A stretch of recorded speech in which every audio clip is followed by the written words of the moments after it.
Dear students, last class में हम लोगों ने आपसे डिस्कस किया था कॉन्ट्रैक्ट ऑफ बेलमेंट के बारे में, उपनिधान की संविदा के बारे में। उसमें मैंने आपको बताया था धारा 148 में उपनिधान की संविदा की परिभाषा दी है, साथ ही साथ उपनिधान की संविदा के जो पक्षकार हैं उनके बारे में बताया गया है। उपनिधान की संविदा के पक्षकार मैंने बताया था दो होते हैं, उपनिधाता और उपनिहिती। कॉन्ट्रैक्ट ऑफ बेलमेंट में दो पार्टी होती हैं, बेलर एंड बेली। ये मैं आपको समझा चुका था, उसके एसेंशियल्स भी बता चुका था, उपनिधान के प्रकार भी मैं आपको बता चुका था। और हम लोग डिस्कस कर रहे थे इसमें कि जो बेलमेंट की जो पार्टीज़ जो होती हैं, जो उपनिधान की संविदा के जो पक्षकार होते हैं, उनके कुछ अपने अधिकार होते हैं, कुछ उनके दायित्व होते हैं। तो उनके अधिकार क्या होंगे, दायित्व क्या होंगे, तो उसमें हम लोग दायित्व ड्यूटी जो है उसकी हम लोग बात कर रहे थे। और ड्यूटी में जो है सबसे पहले हम लोग डिस्कस कर रहे थे इसमें ड्यूटी ऑफ द बेली, जो उपनिहिती है उसके क्या दायित्व होंगे। उपनिधाता मैंने आपको बताया था वो व्यक्ति होता है जो भी सामान दे रहा होता है, तो उपनिहिती वो होता है जिसको सामान दिया जाता है। उपनिधान की संविदा को फिर से हम आपको थोड़ा शॉर्ट में बता दें। उपनिधान की संविदा में एक व्यक्ति जो है दूसरे व्यक्ति को कुछ वस्तु इस संविदा पर देता है कि जब उस वस्तु का प्रयोग पूरा हो जाएगा तो उसको वो वापस कर देगा। ये उपनिधान की संविदा है। तो यहाँ पर एज फॉर एग्जाम्पल इसमें कई सारे उपनिधान की संविदा हो सकती है। जैसे आपका दोस्त जो आपसे कहता है पेन मुझे दे दीजिए, मैं अभी लिखकर आपको वापस कर दूँगा, आप दे देते हैं, वापस मिल जाता है। आपसे किताब मांग कर ले आते हैं, वापस कर देते हैं। ये सब जो है आपका कॉन्ट्रैक्ट ऑफ बेलमेंट है, राइट। तो इसमें जो है जो सामान देता है वो बेलर, जिसको सामान दिया जाता है वो बेली। उपनिधाता वो जो कि सामान दे रहा है, उपनिहिती वो जिसे सामान दिया जाता है। अब यहाँ पर जो उपनिहिती है जैसे सामान दिया जा रहा है उसकी कुछ ड्यूटीज़ हैं, जिसमें पहली ड्यूटी मैंने आपको बता दिया था कि जो उपनिहिती है उसका कर्तव्य है, उसकी ड्यूटी है कि वो सामान की देखभाल उस तरह से करे जैसे कि उपनिधाता करता है। ठीक है, हम लोग डिस्कस कर चुके थे सेक्शन 151 के अकॉर्डिंग। सेक्शन 154 हम लोग डिस्कस कर रहे थे कि जो आपका उपनिहिती है, जो बेली है, वो अनऑथराइज्ड यूज़ नहीं करेगा जो भी सामान उसको बेल की गई है। ये भी हम लोग डिस्कस कर चुके थे। फिर इसके बाद जो है अगली ड्यूटी हम लोग डिस्कस कर लेते। Third duty not to mix the goods, जो वस्तु दी जाती है उसको मिश्रण ना करने का कर्तव्य। ये तीसरी ड्यूटी जो है, दो ड्यूटी हम लोग डिस्कस कर चुके थे तो मैंने तो बहुत समय नहीं दिया।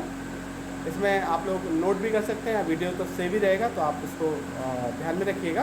Duty not to mix the goods, जो उपनिहिती है उसका कर्तव्य है कि जो सामान उसे दिया गया, जो वस्तु उसे दी गई है उसको मिश्रित ना करें। सेक्शन 155 जो है में कहा गया है, जैसे मान लीजिए कोई सामान ऐसा है जो दिया जा रहा प्रयोग करने के लिए, वो इस तरह का है कि वो दूसरे सामान में मिल सकता है, तो यहाँ पर उपनिहिती जो बेली है उसकी ड्यूटी है कि उसको अपने सामान में ना मिलाए।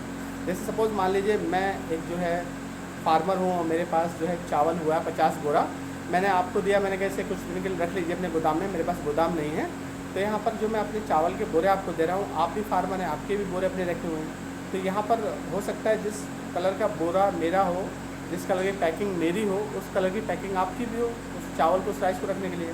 तो आपकी ड्यूटी है कि आप अपने जो पैकिंग है उसको अलग रखेंगे, मेरी पैकिंग अलग रखेंगे ताकि मिल ना जाए। लेकिन अगर बाई चांस वो ऐसा करता है कि अपने सामान में मेरा सामान मिला दिया, ठीक है, तो ऐसी स्थिति में जो बेली है, मीन्स आपको मैंने सामान दे रखने के लिए, आपकी ड्यूटी हो जाएगी कि आप उसको अलग कराएं।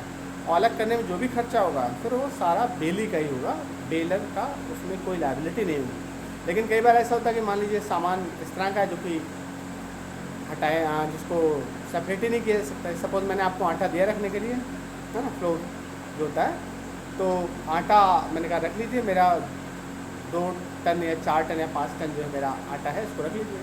आपके पास भी आटा है, आप भी व्यापारी, आपने क्या किया, अपने आटे में मेरा आटा मिला दिया। मेरा आटा जो था महंगा वाला था, आपका आटा सस्ता वाला था, आपने मेरा महंगा वाला आटा मेरा सस्ता वाला आटा मिला कर रख दिया एक साथ स्टोर करके। अब वापस करने की बारी आई तो क्या यहाँ पर आप उसको अलग कर सकते हैं? नहीं कर सकते हैं। तो ऐसी स्थिति में क्या होगा, ऐसी स्थिति में जो भी मेरा नुकसान हुआ है, क्योंकि वापस तो नहीं सकता, तो जो भी मेरा उसका पैसा बनता है वो पैसा आपको मुझे देना होगा। तो ड्यूटी यहाँ पर क्या है बेली की, कि उसको सामान का मिश्रण नहीं करना है, उसे जो है अपने गुड्स के साथ दूसरे गुड्स को मिक्स नहीं करना है, और मिक्स कर देता है तो उसकी लायबिलिटी बढ़ जाती है। तो duty not to mix the goods section 155 में फिर बात आती है कि अगर सपोज उसने गुड्स को मिक्स कर दिया तो लायबिलिटी किस तरह से उसकी तय होगी। तो ये सेक्शन 155 के साथ 2 सेक्शन हम लोग और पढ़ते हैं, वो है आपका 156 एंड 157। 156 मैंने आपको बताया कि जहाँ पर मान लीजिए दोनों को सेपरेट किया जा सकता है, तो बेली की लायबिलिटी होगी कि सेपरेट करने में जो भी खर्चा आएगा वो बेली को ही देना होगा।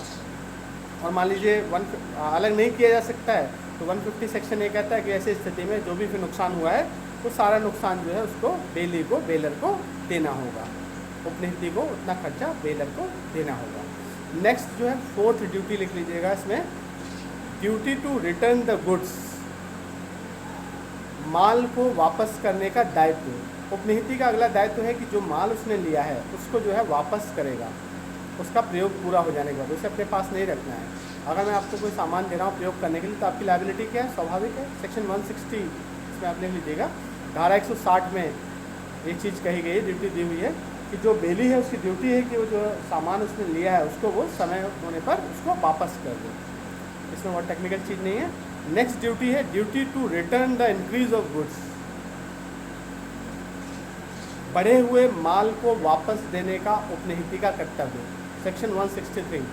अगर उपनिहिती के पास कोई ऐसा सामान जाता है, रखा जाता है, जो बेली है उसके पास कोई ऐसी गुड्स रखा जा रहा है जो कि इंक्रीज़ हो सकता है, और वो अगर इंक्रीज़ हो जाता है तो ऐसी स्थिति में बेली जो है वो उस इंक्रीज गुड्स को अपने पास नहीं रखेगा, बल्कि क्या होगा, उस इंक्रीज गुड्स को भी वापस कर देगा। किसको?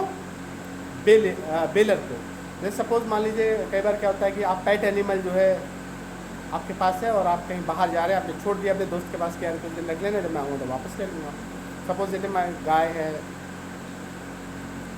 या भैंस है, तो गाय आप छोड़ के चले गए, अब गाय यहाँ पर है और उस दौरान जो है वो प्रेग्नेंट है, जब आप लौट के आते हैं तो उसका एक बच्चा भी हो जाता है।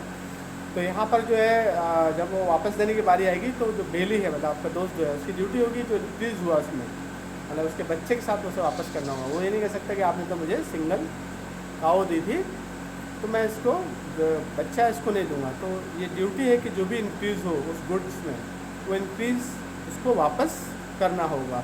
ये है 163 सेक्शन।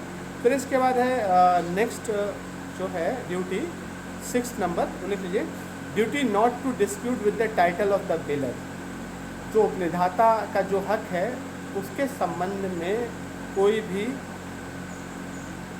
उसके अधिकार के संबंध में कोई भी डिस्प्यूट नहीं करेगा, वो कोई विवाद नहीं करेगा। ये ड्यूटी है। उपनिधि ने अगर उपनिधाता मानते हुए कोई सामान उपनिधाता से लिया है तो बाद में जो है वो एक है कि आप नहीं, आप बेलर नहीं हैं, आपको अधिकार नहीं है, आप तो जो बेलर जिसको मान के सामान उसने लिया है बेली ने, तो उसके हक के संबंध में, उसके टाइटल के संबंध में कोई भी डिस्प्यूट बेली नहीं करेगा।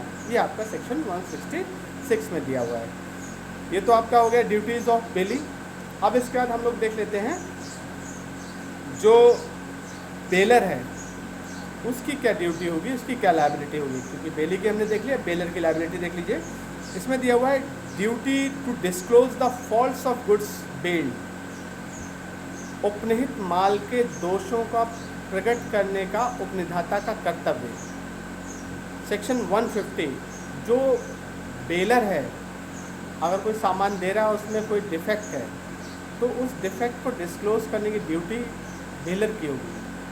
अगर वो जो है उस दोष को, उस डिफ़ॉल्ट को जो है एक्सप्लेन नहीं करता, उससे कुछ नुकसान हो जाए बेली को, तो यहाँ पर बेलर की लायबिलिटी होगी। फिर जैसे मान लीजिए मैंने बताया था कि किराए पर सामान ले जाया जाता है प्रयोग करने के लिए, कोई गाड़ी ले जाता है प्रयोग करने के लिए और वहाँ पर जो है किराए पर वो सामान ले गया है और उसमें मान लीजिए कोई कमी है और बेलर ने नहीं बताई, इससे क्या होता है, बेली को नुकसान हो गया।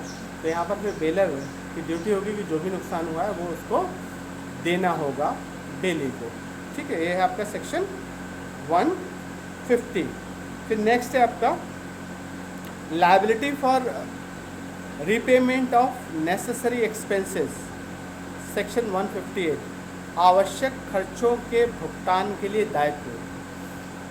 जो उपनिधाता है उसका दायित्व है कि जो भी आवश्यक खर्चे हैं सामान को रखने के लिए, अगर वो देकर गया किसी को और उसमें कुछ भी खर्चा करना पड़ गया दूसरे व्यक्ति को, तो उन खर्चों को देने की लायबिलिटी भी जो है आपके बेलर की भी। सपोज जो मैं अपनी गाय को देकर गया हूँ अपने दोस्त के यहाँ रखने के लिए कि भाई तुम इसे रखना कुछ दिन के लिए, तो मैं इसे आके वापस ले लूँगा। अब स्वाभाविक है जब गाय को रखा हुआ तो अगर मैं बीमार पड़ गई या उसको खाने के लिए कुछ चाहिए, तो अगर मैं कुछ देकर नहीं गया हूँ तो यहाँ पर बेली जो है, मतलब मेरा दोस्त जो है, उसको मैं पैसा वैसा नहीं देकर गया हूँ, कुछ भी नहीं देकर गया हूँ, और उसको खर्चा करना पड़ गया उसके रख रखाव में किसी भी तरह से उसकी केयर करने में, तो सारा का सारा खर्चा मुझे देना होगा। ये मेरी लायबिलिटी है, ड्यूटी है। ये आपका 160 सॉरी 158 में दिया हुआ है। फिर एक और इसकी लायबिलिटी है बेलर की, उपनिधाता की, वो है बेलर्स रिस्पॉन्सिबिलिटी टू बेली। इसमें देखा उपनिधि के प्रति उपनिधाता का उत्तरदायित्व 164। किसी भी प्रकार का कोई भी कंपनसेशन है, किसी भी प्रकार की कोई क्षतिपूर्ति है, उसे देने की भी लायबिलिटी जो है उपनिधाता की होगी उपनिधि को देने के लिए। तो ड्यूटियाँ हो गई। ड्यूटी के बाद हम लोग बात करते हैं अब राइट्स की, कि अधिकार क्या हैं। तो अधिकार में जो है, जो बेलर का अधिकार है उसके बारे में हम पहले बात करेंगे। राइट्स ऑफ बेलर, अभी हम लोगों ने ड्यूटी देख ली दोनों की, बेलर और बेली की। अब हम लोग देख रहे हैं यहाँ पर राइट्स ऑफ बेलर, और फिर देखेंगे हम लोग राइट्स ऑफ बेली, उपनिधाता के अधिकार, और फिर देखेंगे हम लोग उपनिधि के अधिकार। इसमें आज हम लोग इस वीडियो में इतने रखते हैं। नेक्स्ट वीडियो में हम आपको बताएंगे उपनिधाता के क्या अधिकार हैं और उपनिधि के क्या अधिकार हैं। धन्यवाद।